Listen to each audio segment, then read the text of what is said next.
որպեսզի պարզ լինի հայ զինվորականության, հայկական բանակի թողած գաղափարախոսական, հոգեբանական ազդեցությունը ամբողջ հայ ժողովրդի հայկական հասարակության վրա, պետք է տեսնել, ուսումնասիրել, թե ինչքան է եղել հայկական զորքի թվաքանակը։ Մեզ հասած տեղեկություններով արդեն մեր թվարկությունից առաջ 14-13-րդ դարերում Հայասա պետականության օրոք հայկական զորքը եղել է, հասել է հազարների, առնվազն գուցե 10,000-ի։ Ես խոսում եմ մշտական զորքի մասին։ Ավելի ուշ շրջանում Ուրարտուի Արարատյան թագավորության օրոք այդ զորքի թվաքանակն արդեն հասել է մի քանի տասնյակների։ Երևանդունիների օրոք մենք ունենք պերճախոս տվյալներ, թե որ հայկական զորքը 50,000-ից կամ գուցե 90,000-ի հասել է։ Մի տվյալը վերաբերում է աշխարհում ամենահայտնի ճակատամարտերից մեկին Գավգամելայի ճակատամարտին։ 331 թվականին Քրիստոսից առաջ տեղի ունեցած այդ ճակատամարտում պարսկական զորքի Դարեհի գլխավորությամբ հանդես եկող զորքի աջ թևը կազմել է մեծ հայքի բանակը, որը բաղկացած եղել 47,000 զինվորից, 40,000 հետևակ, 7,000 հեծելազոր։ Ընդ որում այդ 47,000-անոց բանակը իրեն փայլուն է դրսևորել։ Այն մարտնչել է մինչև երեկո եւ մեղել է մակեդոնացու ձախ թևը, նույնիսկ այն աստիճան, որ մակեդոնացին ստիպված է եղել ինքը անձամբ ուղղվել եւ մարտնչել այդ զորքի դեմ։ Միայն այն բանից հետո, երբ հայկական բանակը տեսել է, որ պարսկական զորքի կենտրոնը եւ ձախ թևը չկան, այն նահանջել է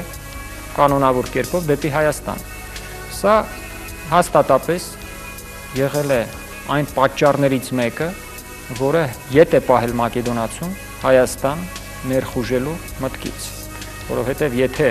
հայկական զորքը այդքան փայլուն իրեն դրսևորեց բաց ճակատում, ապա այն նահանջելով Հայաստան, ունենալով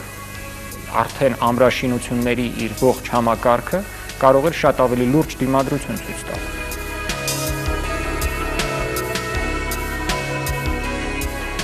Հայ զինվորը այսօր էլ ունի նույն հատկանիշները, նույն բնավորությունը, նույն հոգեբանությունը, ուղղակի ճիշտ բացահայտելու, ճիշտ մոտեցման դեպքում հայ բանակը կլինի նույն կանոնավոր, նույն ճիշտ բանակը, ինչ որ մենք ունեցել ենք նախորդ դարերում։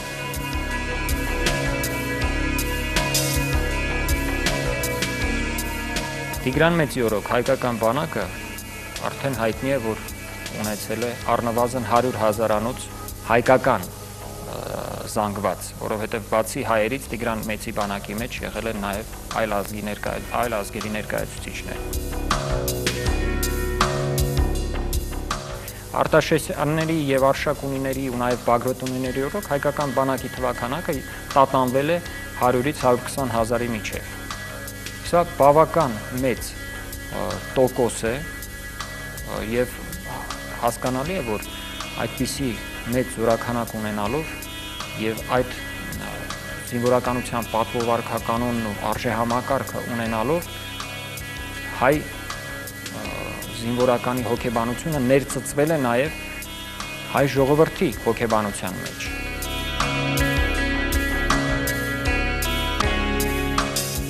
Հայ կինն էլ է զինվոր, հայ մայրն էլ է զինվոր, նա իր երեխուն էր մեծացնում արդեն որպես զինվոր հայրենիքի գաղափարը մեջը դնելով։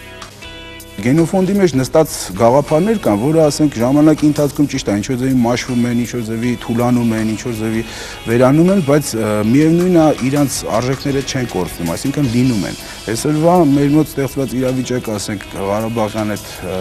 վիճակների ժամանակ փաստացի երևաց նույն գաղափարի արկայությունը, որովհետև սկզբնական շրջանում այդ ֆիդայական շարժումը բանը, որ սկսվեց շատ կամավորներ, որ հայրենիքի գաղափարով հենց ինքնարժեք ընդունելով, ամենամեծ արժեք ընդունելով, գնացին պաշտպանելու իրենց հայրենիքը, հասկանալով դա, ու միայն այդ գաղափարն է, որը բերում է հաղթանակի։ Այդ գաղափարն է բերում հաղթանակի, որովհետև դա ինքնազոհման գաղափար է։ հայ անհատի բնորոշ հատկանիշներից է նաև հենց անհատականությունը, այսինքն հայը կոլեկտիվ ձևերի մեջ մի քիչ թույլ է, ինքը անհատ արտահայտվող է։ Դրա համար, ասենք, հայ զինվորականների մեջ շատ են զորավարները, տարբեր ազգերի բանակներում մենք ունենք զորավարներ, բավականին մեծ գործեր կատարած, դա արտահայտվում է հենց նրանով, որ հայը երբ որ սկսում է զբաղվել ինչ-որ մի գործով, նա միշտ ձգտում է լինել ամենալավը այդ ասպարեզում։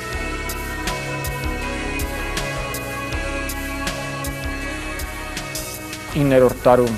բյուզանդական մի հեղինակ գրում էր, թե Մանուիլ անունով մի զորհրամանատար կար, որին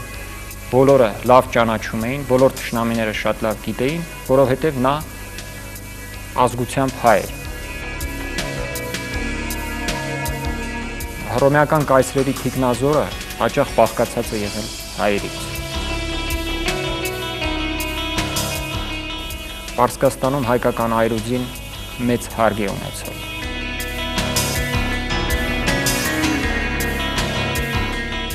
Բոլորովին պատահական չէ Մանվել Սպարապետի իր զավակին տված պատվիրանը, որտեղ նա ասում է, որ համարձակ մեռեք հանուն Աստվածապաշտ հայոց աշխարհի, որովհետև հենց այդ մահն է Աստծու համար։ Այս դրվագում հստակ երևում է, որ հայ զինվորականությունը օգտագործում էր եւ քրիստոնեությունը եւ հավատում էր քրիստոնեությանը իբրև մարտական գաղափարախոսությանը եւ նա շատ հմտորեն էլ օգտագործում էր այդ գաղափարախոսությունը, այսինքն մեզանում այն տեսակետները, թե քրիստոնեությունը կրավորական կրոն է, այն չի խրախուսում ինքնապաշտպանությունը եւ այլն, սրանք պատմական հիմքից զուրկ տեսակետներ են։ Այսօրվա սոցիալական եղած ծանր պայմանները մեզ ինչ-որ ընկճման են բերել, մենք ասես հիմա ընկճված վիճակում ենք գտնվում, ու թվում է թե ոչինչ ինչ-որ չի կանոնավորվում եւ այլ եւ այլ։ Այնինչ ետ նայելով մոտ անցյալը կտեսնենք, որ ահագին փոփոխություններ են ունեցել, ահագին լավացումներ են տեղի ունեցել, ու եթե ուղղակի պատմությունից ելնելով պատմությունից դասեր վերցնենք ու լավատեսորեն նայենք, շատ շուտով կկազմակերպվի ճիշտ զինվորական հոգեբանություն։